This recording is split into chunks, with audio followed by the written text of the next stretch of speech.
to Chelsea, and they will be introducing our speaker today.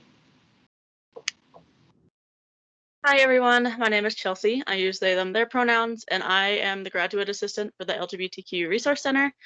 Today, to talk about understanding gender expression, we invited LB Moore. LB uses they, them, and z, their pronouns and is a behavioral health clinician and educator on LGBTQ topics. Some topics include intersectional justice, trans and non-binary youth topics, and some other LGBTQ education. Just as a reminder, as we talk about gender expression, please keep in mind how it relates to you as a person, but also as a leader at Marquette in your personal lives. So without further ado, I'll turn things over to LB. Hello, folks. I am so excited to be here. Emma is graciously going to be sharing slides so that I can monitor the chat. Because we are a large group today, and so the ways that folks want to jump into the chat, I welcome. My understanding is that this time draws folks from all over campus. So if you would like to introduce yourself in the chat so that folks have a sense of who's in the room, I welcome it. If you want to include your name, your relationship to Marquette, maybe your pronouns. I'm just going to toss mine in so that folks have a model if you'd like.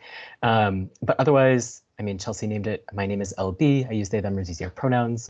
I am a licensed mental health clinician. I'm over in Massachusetts, as well as a researcher and community educator, hence being here. And today we're going to talk a little bit about gender expression. So our format of today is we'll have about 40 minutes of content, which is somewhat more didactic than it's didactic. All right, there are going to be some opportunities when I ask you to participate. I really would love for y'all to jump in the chat. I think it's what makes it meaningful and relevant to y'all, is to have your own community participating. And then we'll have some time for Q&A at the end. All right, next slide, please.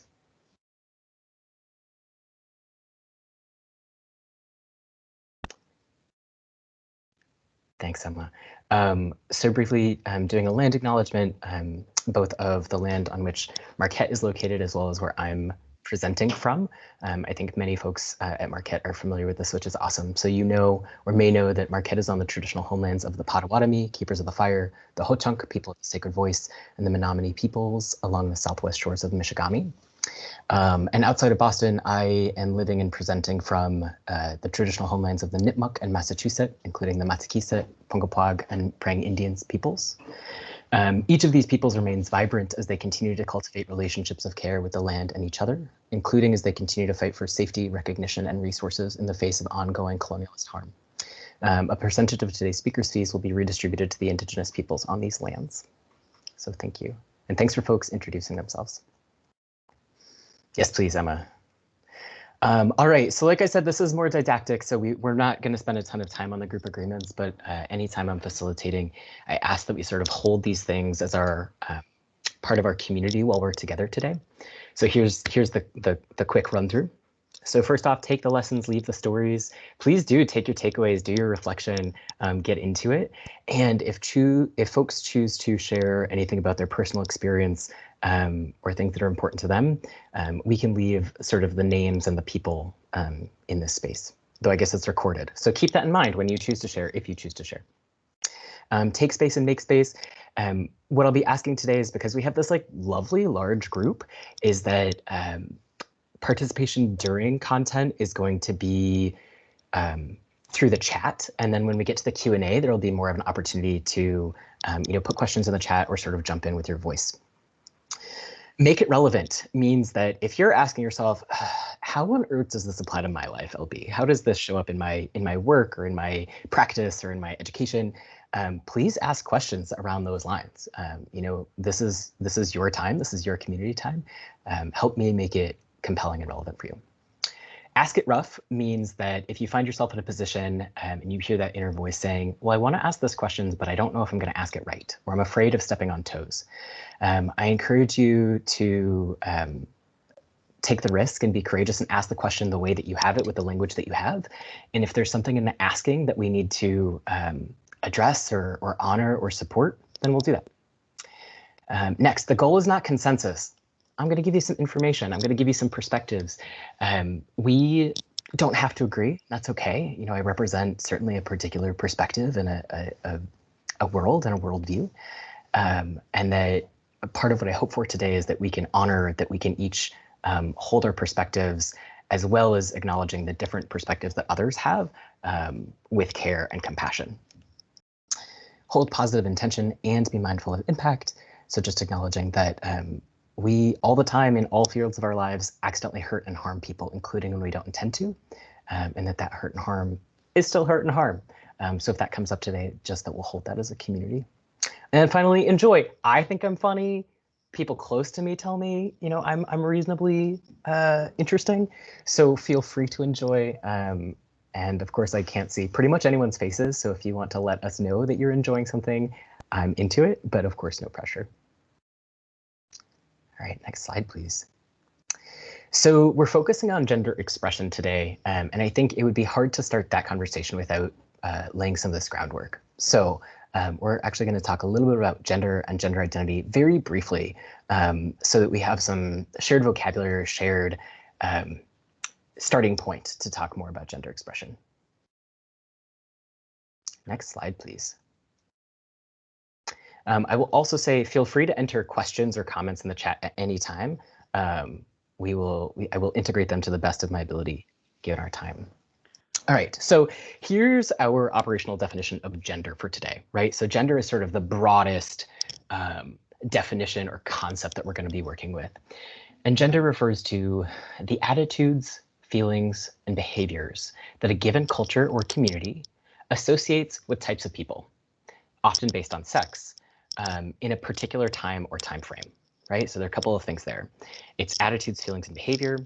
It's specific to a culture, and within a particular kind of culture, a community, associates with type of people, often based on gender and concepts of sex, as well as in a particular time or time frame, right? So in any community, the ideas about gender have evolved over history and over time. So when we're thinking about, okay, that's quite an abstract definition, perhaps, some of the things that can help us see gender or see gendered ideas, we can think about the interests and abilities and skills that people of particular genders are anticipated to have in a given culture. We can think about the kinds of responsibilities and work that people of particular genders are expected to do, or expected to be good at, or expected to want to do. The kinds of roles or jobs that people are allowed to have or are supported in having, right? Who is seen as transgressing by being in a particular role, or pioneering. And then also sort of more basically, right, like some of the associations of things like colors and shapes that we associate with people of particular genders. So this is sort of our operational, and I'll let's look at this in one other way on the next slide. So gender, right, in any culture or community is shaped by a number of things. And the short version is by lots of things. And here are some specific examples. So, of course, ideas about gender are shaped by religious traditions and perspectives, regional and national sort of history and cultural influences, right? So even I'm currently in Massachusetts. I grew up primarily in the rural South. Gendered ideas, even within the same sort of white American culture in many ways, were distinct based on regional histories and ideas and concepts and traditions. A culture or community's relationship to science or other meaning-making systems is going to influence ideas about gender. Language, absolutely, right? So we know, for example, that in languages that have a grammatical gender, right? So Spanish or French or Portuguese and many others, where certain words have a gendered quality, that the cultural ideas about gender are impacted by the way that that's represented in the language. And even in English, right? We know that pronouns and, you know, the way that adjectives are associated as being more feminine or masculine, you know, who do you call beautiful versus who do you call handsome even, are both shaping and shaped by our ideas of gender. Political beliefs around gender, other things. And then this sort of like, my easy last category, right? And lots of other stuff. and we could talk about any sort of aspect of culture in a really broad way impacting gender. Now I'm ready, Emma. So gender identity, we're not going to spend time on this a ton today, but rather to really emphasize that gender identity is a thing. It is a thing that is sort of deeply interrelated with the concept of gender and is importantly separate from the idea of gender expression, where we're going to hang out today. So briefly, a gender identity, our definition that we're using today, is a person's inner sense of their own gender, right? So how do those broad cultural ideas about gender show up in one person's body about themselves? So here are some gender identities that people hold. People have genderqueer gender identity, woman, agender, man, non-binary, gender fluid, and many, many more. We'll see, it appears that there are very specific words that aren't showing up on the slides. I don't know what that's about. It did say, and many more at the bottom, because of course this is not a complete list. But all that to say, right, gender identity, that's sort of where it fits in this conversation about gender and gender expression. And again, I know that I talk fast and a lot, so if you have questions or comments, I'm happy to pause for them. Just pop them in the chat. All right, Emma, I'm ready for you. All right, here's the meat of things, right? This is where we're really going to hang out. So gender expression, right? So we've talked about gender, which is cultural ideas about the attitudes, feelings, and behaviors that people of a given gender have. We've talked about gender identity, which is how those ideas about gender show up in one person's body and their understanding of themselves. And here we have gender expression, which we could think about as what we see on the outside of that person or any given person, including ourselves. So we're going to define gender expression today as all of the ways that someone chooses, very important, to show their gender and a bunch of other stuff. And while not meant to complicate things, it's complex. We're humans. So as we talk more about sort of what gender expression is made of and what it means, these are important qualities. This idea of choice and the idea that when we're showing gender to the world, we're showing many, many things about ourselves or very little about ourselves, potentially. And what I'll say here, right, briefly, as it relates to these ideas of gender and gender identity, is that our ideas about gender expression, of course, are inevitably shaped by our cultural notions of gender, which may mean that we're thinking about someone's gender expression or our own gender expression as more masculine, more feminine, more androgynous, something in between, none of those things. And that importantly, as we'll talk about, our ideas and maybe words we would use to describe someone's gender expression may or may not align with their words or their understanding of their gender expression. And that distinction is important as an opportunity or place of tension, as well as an opportunity or place of potential connection and bridging. So anyway, briefly, that's the definition that we're working with. And now, as we continue to talk, there will be more opportunity for me to solicit things from you. Yes, please, Emma. So gender expression. So all of the ways that we show our gender and other stuff, what is it made of? So as you see this list and as I read through this list, I encourage you to think about, again, as we think about within my given cultural framework or my given cultural perspective, which is inevitably different than all of y'all's. Not because there's a me versus y'all thing, but rather because we each have a particular cultural perspective, is going to mean different things. But anyway, here's some of the concrete, sensory, embodied, literal ways that people show gender expression or express their gender, right? Through clothing.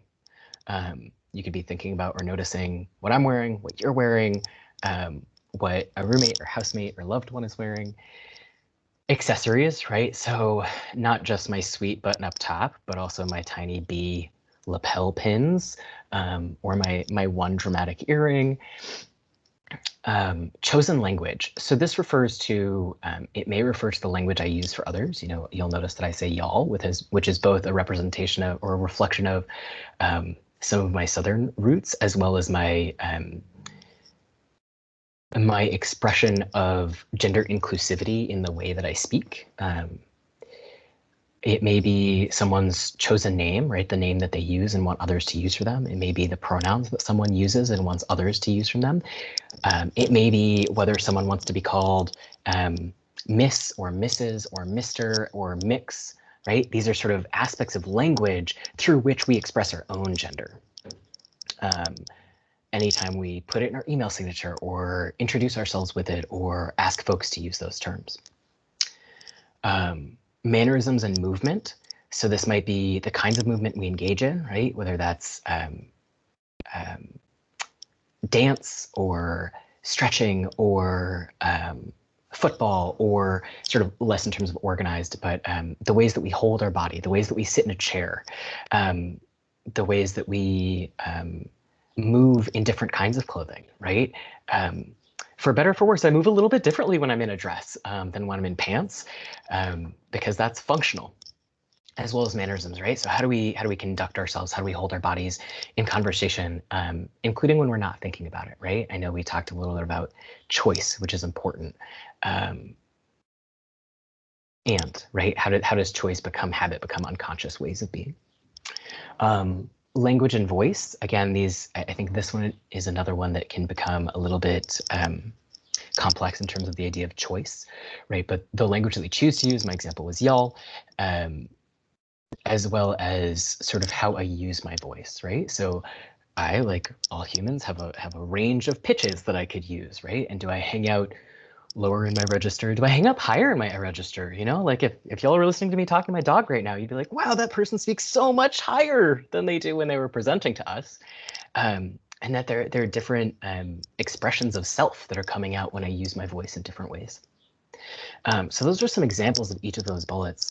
I would love to hear from folks either as you're hearing this list thinking, wow, they really forgot this like huge category of thing, as well as anything that's coming up for you around, yeah, when you said accessories, I really thought about this way that I express my gender, or I think about people expressing their gender.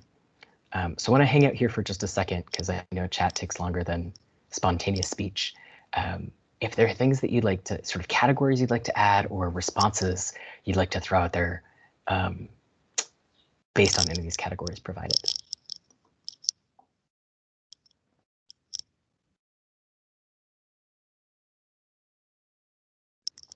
Yeah, communication style, Robin. Makeup, absolutely.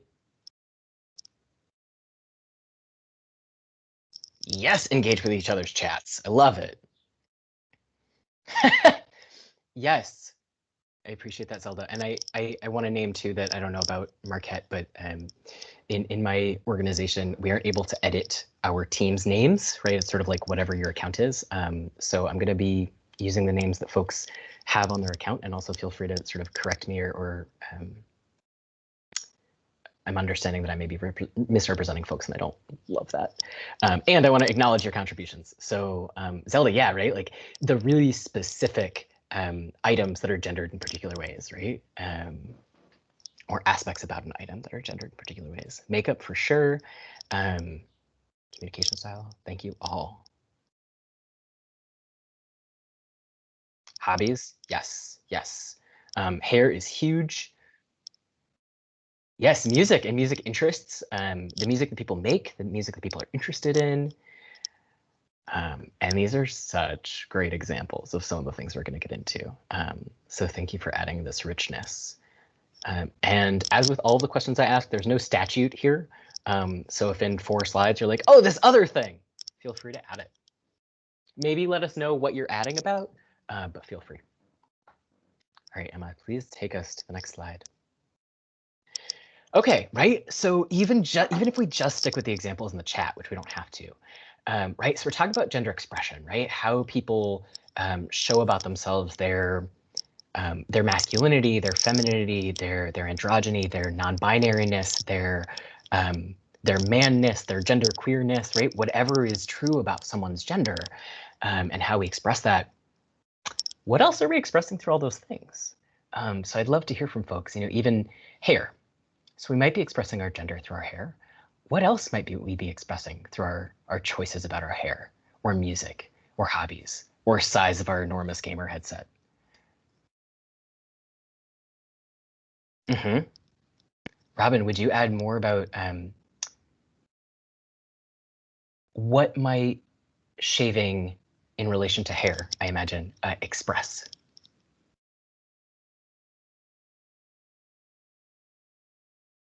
Right? What other aspects of our identity or our culture?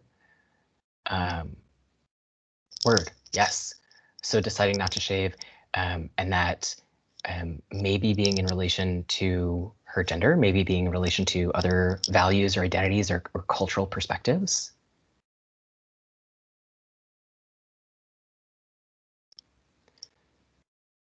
So, yes, thank you, Chelsea. Yes. So here's some of the things. Yes, identities, right? Not just gender, of course, right? But culture, likes and dislikes, right? Like if I'm wearing a I suddenly don't remember any of the music I like. But if I'm wearing a band t-shirt, right, I might be representing my gender. You know, how is it cut? What color is it? I'm likely also telling you about the music I like, right? And sort of likes and dislikes. Generational representation, right? In terms of values and experiences. You know, Robin thinking about their daughter not feeling the need to conform, right? And what does that, is that about sort of political values or gendered values or other kinds of values, right? Yes, values. I'm probably going to say that word 100 more times at least. Hair shows so much, dealing with what is, quote, professional. Yes, so what I particularly appreciate about that, Marla, is that in addition to showing our values or something about ourselves, what we express in the world is also reflecting how we are choosing to navigate our world. And there might be some important distinctions there, right? So, so for example, right, as I'm occupying this little Brady Bunch square here, I chose a particular gender expression today to provide this talk, right? And I sort of, you know, I asked myself, like, what am I going to feel really comfortable in? What am I going to feel myself in providing this talk? And also, what's going to help me sort of demonstrate a particular side of myself? I am not wearing the one dramatic earring and my dope B lapel pins and mascara when I go to the gym.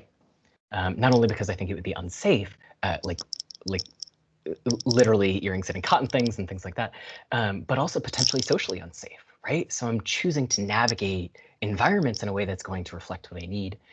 I do see your hand, Valerie. I'll get there in 1 second. Yes, so Sarah nailed it. Our relationship to societal expectations. Yes.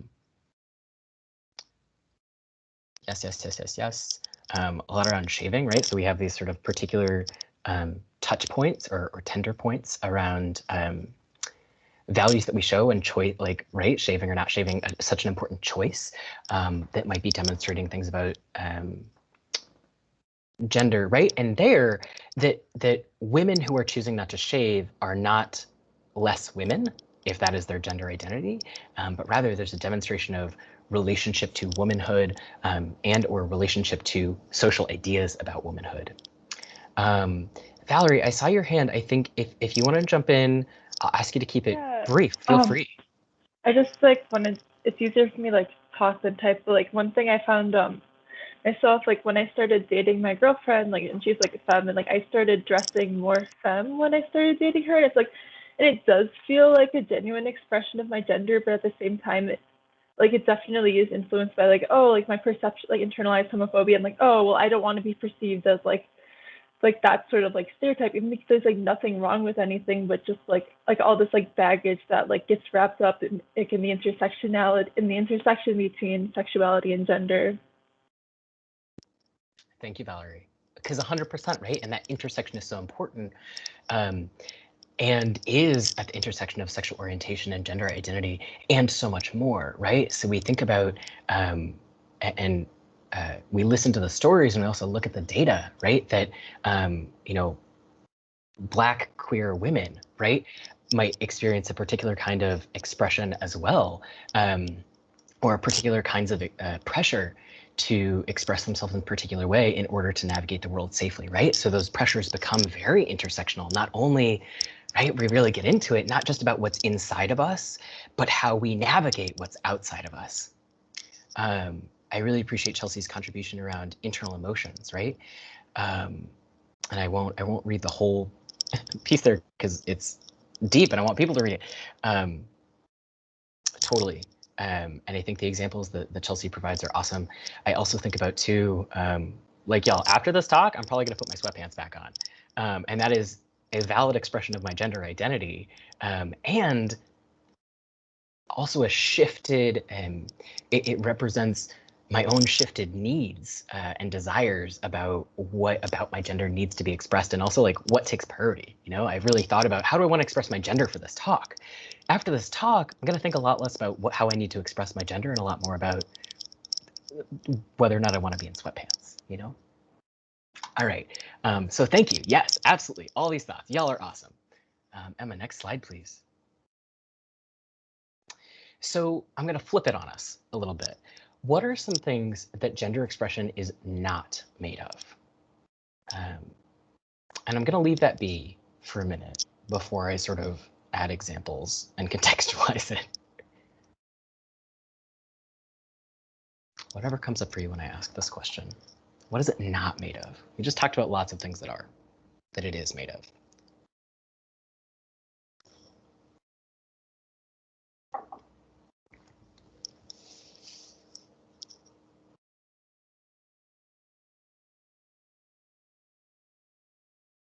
All right, I know that people may be typing. I gave it my, yes, Chelsea, thank you.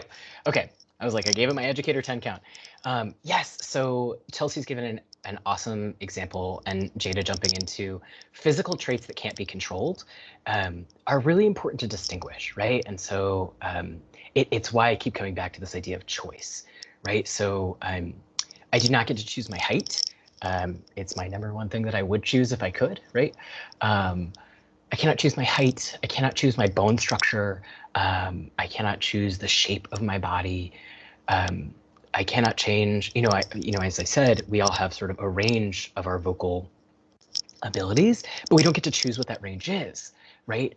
And so the reason this feels important is because people of all genders may experience some real discomfort in the dissonance between things that I would make choices about in my expression versus things that I get to make choices about in my expression.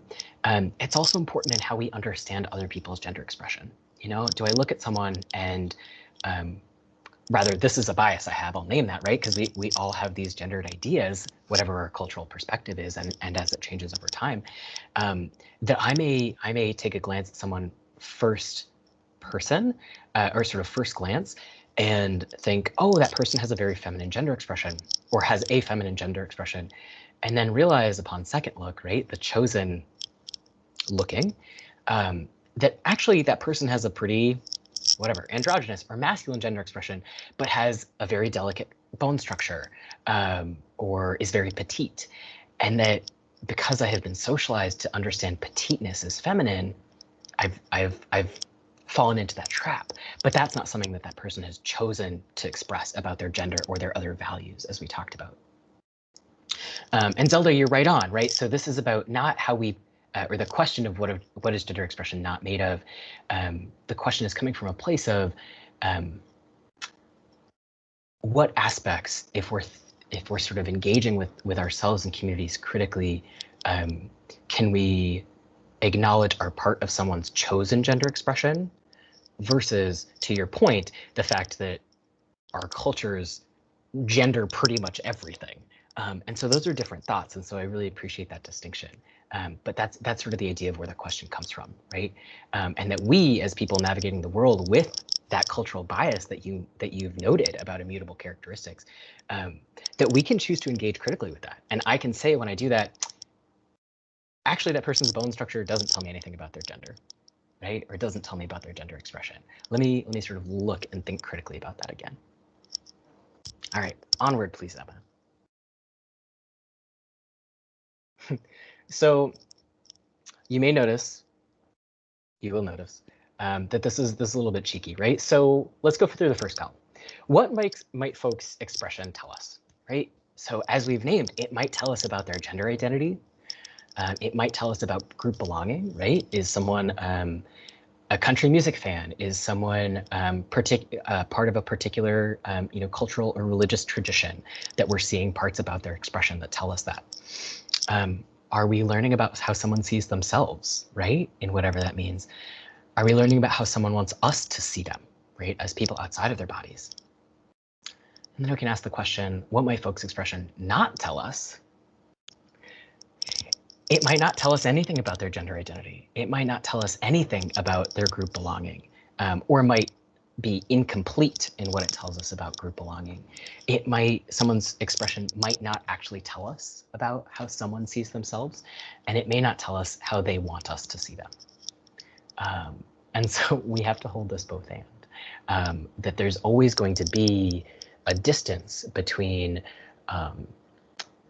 the person's expression and what it means internally, and how it is experienced by us as external people or sort of the external world, right?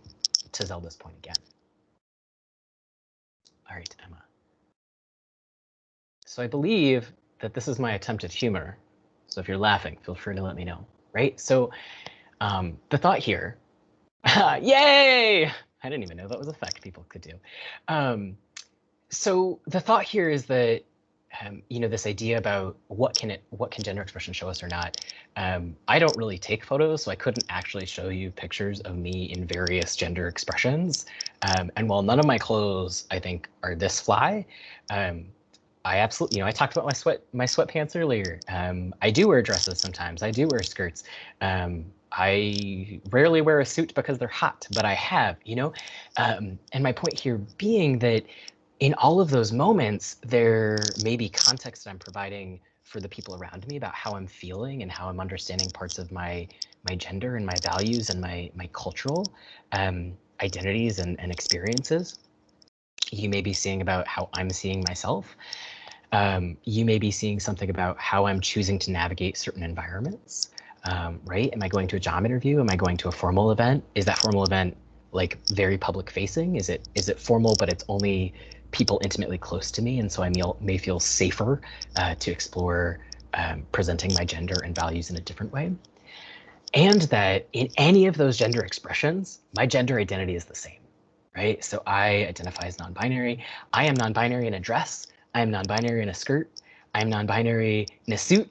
I am non-binary in the shower, right? And that, for me, is something that continues to remain sort of stable and true, and is and for all people is sort of independent of gender expression. I'm going to backtrack a little bit because anytime I say all or none, I backtrack. There are also people for whom, right, like a difference in gender expression is reflecting a shifted internal experience of some aspect of gender itself, right? So, I think about a couple of the gender fluid folks I know, right? And so when they're feeling more feminine in their gender, there's a more feminine gender expression. When they're feeling more masculine in their gender, there's a more masculine gender expression, and that is equally true and valid. But yes, my instruction for myself here was poorly photoshopped face onto gender expressions. So now, before we go to the next slide, there's this thought too, right? So there's this piece around, right, within a given cultural context, someone may have various gender expressions, and that sort of may or may not tell us about their gender identity or values or what they're up to, etc. It is also true that a particular gendered item or idea means something different in different cultural contexts, right? And so we could talk about many, and it would likely be very rich to talk about many of the things that folks put in the chat, and things that I've had conversations with folks before around hair and the meaning of hair length and shape and style in different sort of cultures, sort of capital C, big cultural spaces, as well as small subcultures and communities, of makeup, of those are the two that I'm remembering right now. And the one I wanted to highlight, just for the purpose of having a concrete conversation around it, is this next slide. So Emma, you can take us there. One of the things that folks often discuss when we talk about really gendered items are dresses and skirts. And so in holding a culturally relative frame and thinking about just the truth that different cultures sort of gender things in the ways that they do, I wanted to provide some examples of, so work with me here. We're going to define a dress or a skirt together here as a flowing garment that doesn't have individual legs, right? Is not pants. And that in particularly sort of white mainstream and American culture sort of broadly is very, very gendered as feminine and as gendered as feminine and thus ascribed to women. However, in various cultures, here are some examples. Oh my goodness. Give me 1 second because I want to make sure that I'm getting these things right. And the notes are on there, right? So we start with the Gatski, which is from the Sami, which are some of the indigenous peoples of northern Sweden, Norway, and Finland. And it's worn by people of multiple genders, ceremonially and while working, which primarily consists of herding reindeer. And it's represented here and is worn by men, or people we would understand as being gendered as men. The next example here, the Agbada. Oh, it looks like one person isn't seeing the slides. I can see the slides. Are other people having issues seeing the slides? Because I can see them, Emma. Okay. Parisa, I wonder if you want to hop out and then hop back in. I'll try that. Thank you. Sure, of course. And it'll be recorded also, apparently. You know, you can check it out later. But right, so we've got the Gatski. The next we have the Agbada or Bobo. What's being worn here actually is a Bobo. Pictured here is former Nigerian President Mamadou Tanja in 2005. But the Agbada is both sort of ceremonial as well as professional in several West African countries. And the Agbada, that sort of word is from the Yoruba specifically. And then let's see, who's next? Of course, Philip, recently deceased, but the kilt, which is, you know, in conversations I have with many folks in the US is more familiar, more common. It's worn for ceremony. It's also worn in sport. You know, I had to decide between this picture of Philip at an event with the Queen or a picture of, you know, men participating in the Highland Games, you know, and so they're wearing like these cut off muscle shirts and then kilts. And then finally the go, which is a Bhutanese garment. It's the required dress code for men in most professional and formal spaces, which is some variation, you know, whether it has a ceremonial sash or something else. So there is not an attempt or a representation here of sort of providing a deep cultural narrative about these particular garments or peoples, but rather to suggest that a given garment, right, we can focus on one thing, right, this idea of sort of a dress or a skirt that has a particular gendered flavor in our culture, and that the basic nature of that garment as being, you know, a flowing item that doesn't have leg holes has really different meanings and applications in various cultures. So that's to say too that this is like this slide in particular is a touch. I mean, obviously it's a touch reductive and doesn't carry all the nuance of et cetera, et cetera. So read the asterisk there. And here's an example, right, of this being sort of when we hold that culturally relative lens, we may understand that if we see someone in a kilt or a go, that we are likely or may not be seeing, for example, a representation of femininity, but rather a representation of whatever that expression means within that person's culture. All right, next slide, please. So what? Right, so we've talked about sort of aspects of gender expression, and I sort of asked this question here before I offer our wrap-up points, so that folks can, you have a moment to sort of think about and then offer, what can this mean? What does this mean? So that's your sort of thought as we move through the last couple of slides. What does this mean, and what can these sort of thoughts mean for you? Yes, Emma, please. So we've talked about these pieces, right? People have, we're sort of swimming through gender in whatever our cultural context is, as well as the cultural context that we're navigating, right? So my microculture of being a non-binary queer person, I'm not often navigating that cultural space. I'm often navigating different cultural spaces. Our gender identity and then our gender expression, which of course can reflect many values, there's a tension. There are lots of tensions, and folks have so kindly reflected a lot of those. There's a lot of, identifying tension around shaving. But the tension comes up of, because we're often not navigating spaces that hold a really culturally relative view. So it's important to name that there's tension that arises around gender expression that many folks are likely familiar with, and I welcome your comments on. So one is this idea of uniforms or other expectations of, quote, professional dress, right? Anytime that there's a dress code, there's an imposition of a particular cultural perspective about how people should look based on their role, their gender, their job, right? Because professional dress is also different if you, are a contractor who builds buildings versus if you are a financial CEO.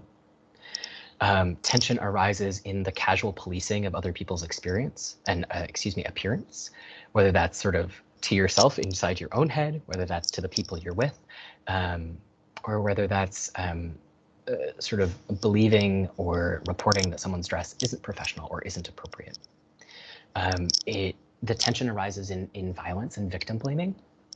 So not only the actual violence that occurs when people express their gender or their values in various ways, right? Whether that's specifically around gender, and of course, I think specifically about the experiences of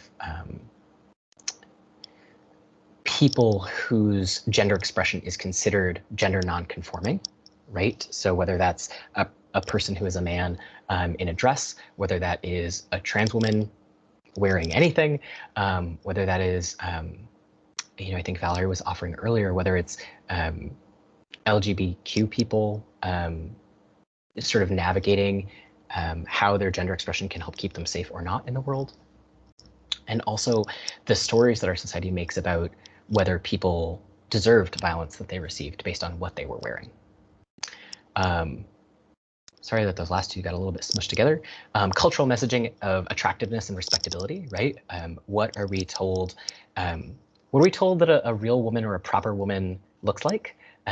What is a real man? How does a real man dress? How does a real man carry himself? How does a real man use his voice, right? We could really dive into what are often limiting and narrow messages that really work for some people's bodies, right? A few people's bodies that's perfect. That's exactly aligned with how I want to express my gender and my values, and really leaves out the statistical majority of people who don't exist within that narrow perspective of who and how they want to be.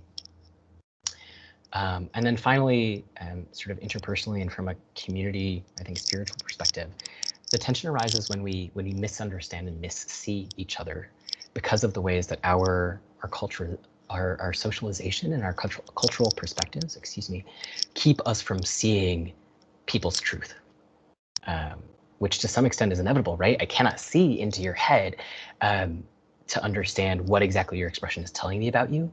And also just naming that can be a real tension where we miss each other. Valerie, I agree with you. So here are some places the tension arises. And thank you for sort of engaging with this piece too. All right, Emma, will you take us? I want to leave time for Q&A. So these are, here are LB's sort of key points that I would ask you to sort of hold, right? So the first, someone's gender expression does not tell you their gender identity, and someone of any gender identity may express their gender in any way, right? So someone's gender expression does not invalidate their gender identity or necessarily tell it to you. And as we've talked about, there may also be reasons that people choose not to express their gender in a particular way, even if it would feel good for them, right? So like, I quite enjoy the dresses I own. And also there are a lot of spaces where I'm not going to wear a dress because it won't be safe for me. Secondly, someone's expression may tell us so much about who they are, and it also may tell us nothing. We have to hold that both. It may tell us something, it may not. And then finally, that any given aspect of expression is rooted in a specific cultural framework, right? And on the other side, that our understanding, our perspective, our read of any given aspect of expression is also rooted in a specific cultural framework. But that is to say that because that aspect is rooted in a particular framework, that is valid for that person within that framework. All right, I think that takes us to the end. Emma, will you check out that last slide? Yeah, thank you. So we have the last few minutes of this time together. I welcome, I think perhaps it makes sense, again, based on the number of folks, to start in the chat at least. But I would love to hear in particular any takeaways, things that folks are gonna continue to sort of ponder or found valuable, as well as any questions. And I'll stop talking.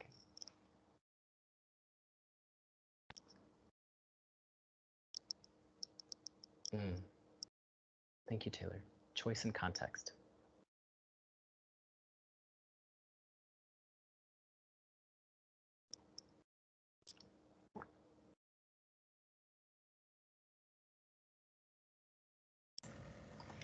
I can jump in. Albie, thank you for your presence today. I really enjoyed your presentation. I had to jump off because I had another call and jump back in, but I was reading through the chat and also thinking about the images that you shared towards the end of how culturally clothing can look so different. And I'm just thinking about my own culture. So I'm Middle Eastern, my family's from Iran, and thinking about, so I came out 5 or 6 years ago, identify as pansexual. And I remember when I was starting to dress a little differently and like was exploring more with and courting to my mom, boys' clothing, it like totally freaked her out. And she went like very much on the other hard like side of the scale of like, when you're around my friends, you have to wear heels. My daughter's only going to wear dresses. And this was like me into adulthood. Like I was in my mid-20s, like very much trying to police how I dressed because of fear of what her friends were going to say, my family was going to say, and felt like it, as her role as a mother was to like make me as feminine as possible so that people can like praise her, like you raised your daughter the right way. And there was a lot of tensions between that. And so I think about like how culture intersects with that and just like the conflicts that a lot of queer individuals feel when something as like dressing yourself and the autonomy to dress yourself as an adult many times can be like very threatening to loved ones. Yes, Lisa, thank you for all of that and for sharing your story and your perspective and such a great example too, right? Like, what do we mean by culture, right? Like you just described two perspectives of two Irani women who were having some really different relationships to the idea about how you should dress. And that, you know, generational things and what do we mean by culture things are influencing. And so how does this show up for each of us? All of it. Thank you.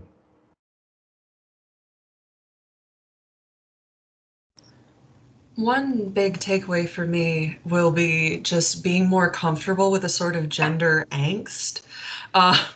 Because for a lot of my life, I've been gendered in weird ways because I am 5'10". If people just hear my voice, they often think I'm a man.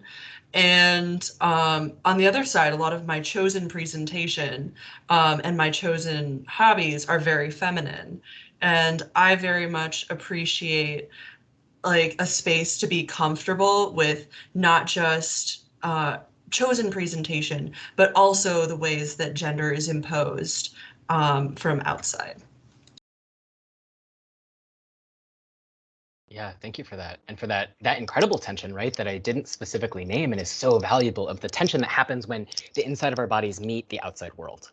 Like what happens in that liminal space? And that any harm that is produced by that interaction almost always impacts the person living in the body rather than the culture. Thank you. I know there's a lot to personally unpack with this statement, but sometimes when I dress very feminine, I feel guilty. Yeah, and so I feel really guilty, and so like in unpacking and reflecting that is how much of my expression really femme in that moment, how much of it is me taking an easy route because I feel safer, et cetera, et cetera. So I struggle with that sometimes when I'm like, no, I really do want to wear heels today. Like, do you? Like, so like, yeah, I feel it's guilt that I'm feeling a lot sometimes with extreme feminine presentation, which I think is interesting. I respect the heck out of that, Emma. And I think because it is your truth, and also I think I feel something very similarly around needing to dress in a masculine way, and trying to give myself permission, right? This idea of like, what does our gender expression, or what does our expression show? Gender is one piece of it. My desire for safety is another piece of it, right? My desire to minimize the amount of shenanigans that people point at me in the world is also a valid factor in how I decide to dress and present myself, including the fact that I don't like it, right? Like I would like to contribute to a world, and I'm so excited that this community is engaging in this content, right? That we can contribute to a world where that can be less of a factor when I get dressed in the morning, right? Or maybe it can be true that you're allowed to navigate however you express yourself in whatever way you want, and also that's reflecting some real hard cultural social truths that I would love for us to disentangle a little bit.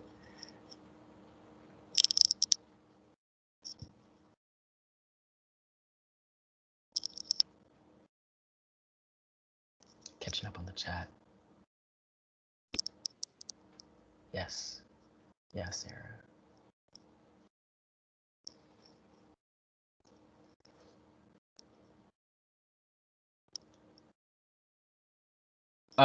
Yes, I had to scroll up for the comment from Chelsea that was being praised. Yes, and again, importantly, that we can look at the intersectionality of that. That the cis men who are being praised for gender expansiveness are almost exclusively white.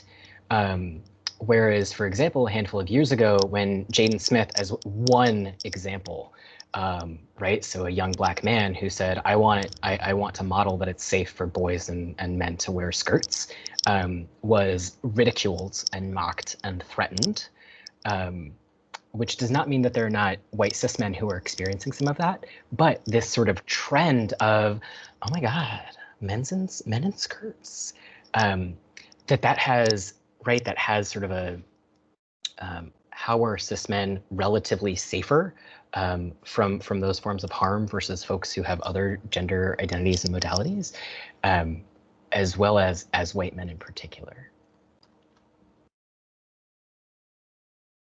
Ooh, I think we should all respond to Robin's question. So Robin asks, what are the top behaviors to immediately improve or support gender expression for all we encounter? Thank you. Did you have an answer, Robin? Did you want to throw out some top ways? I actually wish I did. I don't, but as I was listening to, I want to say this right, Parisa, I was listening to her. I'm a mom of an individual who has, she's, I don't know if she's fluid or what exactly, I'm not sure that's clear to me, but you know what? I want to not only support her, I want to, you know what? I would never want anyone to feel uncomfortable. So it's really important to know, we've got the parents, right? That's a whole nother ballgame. I totally respect that. And then we have, the people that we work with and we're around, and it's just appropriate. So yeah, I guess I really like, yeah. So yeah, I actually would look for some feedback. And I will say, to frame us a little bit, I think that not only in terms of time, but sort of conceptually, This is a beautiful question to end with. So thank you for offering it, Robin. Thank you. I see that there are already a couple of responses. Amanda and Chelsea have offered some responses. I welcome what else, right? Because it's also important to me, right? Like, I come in, I'm a guest speaker, LB said things. This is y'all's community, right? And so what's actually meaningful is for y'all as a community to hold this container and this conversation, and also your values. So sure, I can toss in some things, but what do y'all think? I could jump in really fast. For me, it might be a cultural thing, but like family gatherings, my mom would be very much like, you need to dress a certain way. Up to like a year or two ago of like a Christmas party, I dressed in pants and like a button-up shirt. She was mortified and was like, you're not coming with us until you change. And so like letting go of like familial pressures too, of like dress a certain way, look a certain way, and just like encouraging loved ones and children to like your children to like explore with how they present themselves, not only like in institutions like school settings, but also like with family too, I think is really important. I'm gonna contribute real quick. So I'm from a very Midwestern TM house, and so the way that we do family gatherings, and I really like what you said, Parisa, is all of the women get into the kitchen and do all of the cooking, all of the cleaning, all of the dishes, while all of the men sit. And so I feel like that's like a really salient example of how in our everyday lives we sort of have this gendered assumption of how we're supposed to treat people and how like work is supposed to be delegated, how we're supposed to interact with one another. And I think just sort of like taking steps to critically examine like that culture and the way that you like interact with people who are in your family or just in your life would be a great place to start.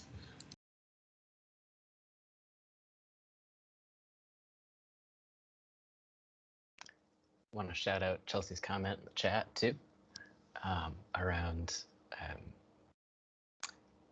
both sort of identifying, investigating sort of institutional values and institutional manifestations of these values, as well as sort of how those show up for you personally, and whatever power, whether that's capital P power or lowercase p power you have in the lives of others, as a parent, as been named, as someone at a family gathering, you know, as a professor, as an interviewer, right, as an employer.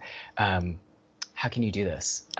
And so Taylor and one other person a little bit further up had mentioned, I think my contribution, perhaps, or a contribution I would offer, this is LB the therapist certainly, is to acknowledge that the story you make about someone's appearance is giving you a lot of information about you, not about them. And so the converse, right, that someone's read on you is giving you a lot of information about them and fairly little information about you. So that's less concrete and definitely more sort of psychosocial, but it can be a really helpful premise to work from, right? If I notice that what I think about someone else is telling me about me, then how would I want to behave? How do I want to act and treat them? Thanks, Courtney.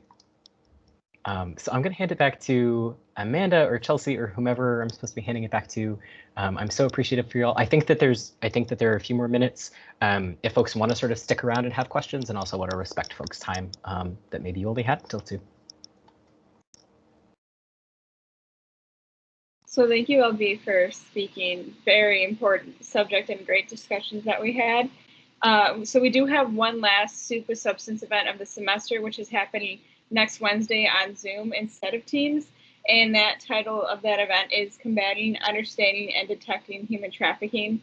But yeah, so if anyone wants to stay on, you're welcome to continue to stay on. I'm going to end the recording now, but thank you everyone for coming and have a great rest of your day.